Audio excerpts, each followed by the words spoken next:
ఈరోజు ఉన్న అధ్యక్ష.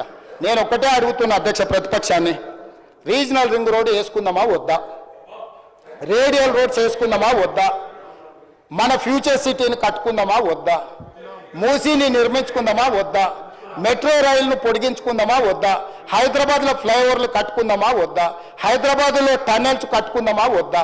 అక్బరుద్దీన్ ఓవైసీ గారిని నేను రిక్వెస్ట్ చేస్తే హైదరాబాద్ అభివృద్ధి కోసం is very much concern about Hyderabad development. ఈ not today. Yes, time and again he has demanded to Rajshekhar Reddy, to Chandrababu Naidu, Rosaiah, to Kiran Kumar Reddy, including Chandrasekhar Rao. But the then government, they never reacted on old city development. I have told clearly, this is not old city, this is original city. I have to develop original city. That is what my commitment, that is what I am doing. So, ఒక సభ్యులు వారితోని వారి యొక్క London నుండి యాదృచ్ఛికంగా నేను request చేసి తీసుకెళ్ళి మనం ప్రపంచ దేశంలో జరిగిన అభివృద్ధిని చూసి మన రాష్ట్రాన్ని మన నగరాన్ని మనం ఎట్లా అభివృద్ధి చేసుకుందాం ప్రయత్నం చేస్తామని సహకారం అడిగిన అధ్యక్ష. మన టీంను పంపించిన సౌత్ కొరియా చూసి రాపోండి అని వాళ్ళ ఎమ్మెల్యేలను ఆబ్సెంట్ చేయించిండు ఒత్తిడి చేసి. నేను ఆల్ పార్టీ కమిటీ పంపించిన అధ్యక్ష. నేను నా ఎమ్మెల్యేలను పంపించాలి, అధికారులను పంపించిన. ఎందుకంటే ఇతర దేశాలలో జరిగిన అభివృద్ధిని చూడడం ద్వారా దుబారా తగ్గించడం ఎట్లా, ప్రపంచంతో పోటీ పడడం ఎట్లా అనే దాంతో నేను కొన్ని దేశాలు తిరిగి వచ్చిన. తమరు చూసి వచ్చారు, south Korea council chairperson Sukhender Reddy గారు చూసి వచ్చిండ్రు, ఎమ్మెల్యేలు పోయి వచ్చిండ్రు. వాళ్ళ ఎమ్మెల్యేలు పోతామంటే ఆఖరి నిమిషంలో వాళ్ళని పోవద్దని ఒత్తిడి చేసి వాళ్ళని పోనీయలేదు అధ్యక్ష. నేను ఒకటే అడుగుతున్నా అధ్యక్ష, ఏం బుద్ధి ఇది అధ్యక్ష, ఏం బుద్ధి ఇది? ఇది మంచిదా తెలంగాణ రాష్ట్రానికి? ఇందుకోసమైనా తెలంగాణ రాష్ట్రం సాధించుకున్నది, ఇందుకోసమైనా 1200 మంది విద్యార్థులు ప్రాణాలు త్యాగం చేసి అమరులై తెలంగాణ రాష్ట్రం సాధించుకుంటే, ఆ సాధించుకున్న తెలంగాణను అభివృద్ధి చేసుకునే సోయి మనకు లేకపోతే, సోయున్నోడు చేస్తుంటే కాళ్ళలో కట్టబెట్టి అడ్డం పడి ఇట్లా చేస్తే ఈ దుర్మార్గులను తెలంగాణ సమాజం క్షమిస్తుంది అధ్యక్ష? మీరు చెప్పండి. ఈ ఆర్థిక ఉగ్రవాదులను తెలంగాణ సమాజం ఎంతకాలం భరించాలని నేను అడుగుతున్నా అధ్యక్ష. అందుకే అధ్యక్ష ఈరోజు రైతు భరోసా రైతుల కోసము, ఈరోజు రైతు భరోసా రైతుల కోసము, నగర అభివృద్ధి ఉద్యోగాలు చేసుకున్న విద్యార్థుల కోసము, విద్యను పెంపొందించడము, సాంకేతిక నైపుణ్యము, young India skills university, young India sports university, young India integrated residential schools, ఇవన్నీ వినూత్నమైన ఆలోచనలు.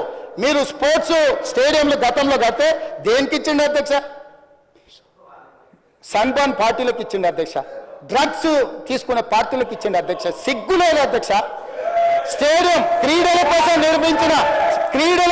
నిర్మించిన గచ్చిబౌలి స్టేడియంలో తాగి ఊగడానికి ఎవడన్న బాధ్యత ఉన్నోడు ఇస్తాడా అధ్యక్ష? అట్లాంటి పనులు చేసి మళ్ళీ ఇక్కడికి వచ్చి వాదిస్తారు, ఇక్కడికి వచ్చి దబాయిస్తారు.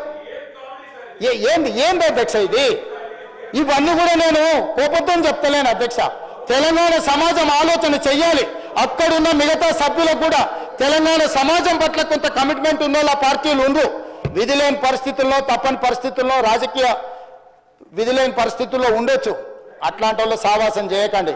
వాళ్ళు కేవలం దొంగలకు సద్దులు మోసేటోళ్ళే, తెలంగాణ సమాజం కోసం పనిచేసే వాళ్ళు కాదు. అక్కడ ఉండే మా సహచరులు కొంతమంది ఆఖరి బెంచీలలో ఉండి నాకు కావాల్సిన వాళ్ళు, వాళ్ళకి తెలుసు వాళ్ళ ఆవేదన, వాళ్ళ బాధ వాళ్ళు కూడా మీకు తెలుసు అధ్యక్ష. విధి లేని పరిస్థితుల అచేతనంగా వాళ్ళు బాధపడుతున్నారు. ఎందుకంటే వాళ్ళు ఈ నగరం వాళ్ళు అధ్యక్ష, ఇక్కడనే పుట్టిరు, ఇక్కడనే పెరిగిరు. ఈ నగరం అభివృద్ధి ఎంతో వాళ్ళ గౌరవం పెరుగుతుంది. ఇవాళ ఈ నగరం పరిస్థితి ఢిల్లీ చూసిరు కదా అధ్యక్ష. ఢిల్లీ కాలుష్యం వల్ల బడులు బంద్ అయినాయి, వ్యాపారాలు బంద్ అయినాయి, పార్లమెంటు బంద్ అయింది. అక్కడ ఉన్న వాళ్ళందరూ వలసలు పోతున్నారు ఇతర ప్రాంతాలకు. హైదరాబాద్ నగరాన్ని కూడా అట్లా చేసుకుందామా అధ్యక్ష? నల్గొండ జిల్లా ఏం పాపం చేసింది అధ్యక్ష? మా ఎంకన్న పదే మాట్లాడుతుంటే మీరు విన్నారు కదా.